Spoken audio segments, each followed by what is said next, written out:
Kinga Panahy nampitondra ny lohateny hoe niara ny lalao.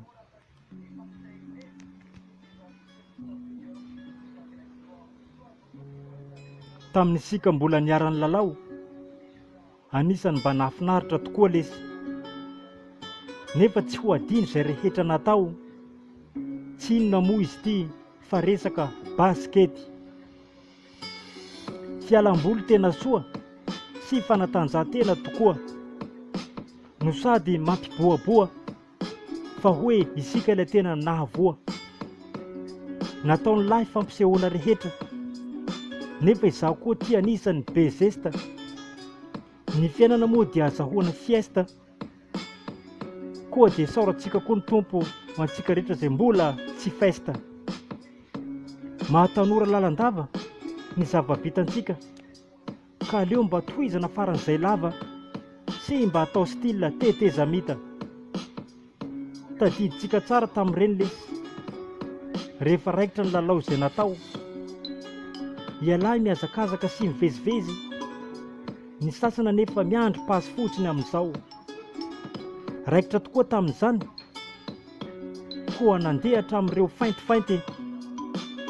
Ny mpitsara moa manara-maso io ihany, fa ny ahy aloha dia nampiarahako tamin'ny dunk.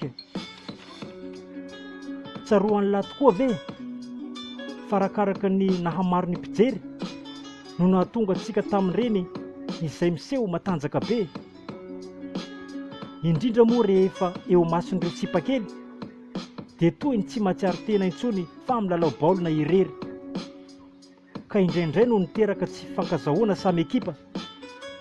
Tantara daholo lesy sisa ireny, fa mba justa avoakako ato anatin'ny kinga. Amin'ny ankapobeny tsara ny fiarahana, tao anatin'ny fanatanjahantena sy nahazo vahana. Ny vokany dia lavitra tanteraka ny aretina, sy ny vatana salama ka ny saina tsy hisy pentina. Ny toerana ny lalaovana ao Toamasina, any amin'ny stadium sy efa azo lazaina trasy. Nefa raha Antananarivo koa dia Mahamasina sy tany fampisehoana an'ilay sanganasy.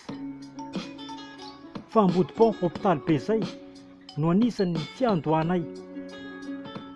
Ny amin'ny resaka lalao basketball, ka tsy maraina tsy atoandro tsy alina, fa mba tena anisan'ny manala sy tena mpanala. Maro ireo toerana fale izay efa filalaovana sy be dia be, fireo no mba namafisina ato anatin'ilay tamberin'ilay fitadidiana.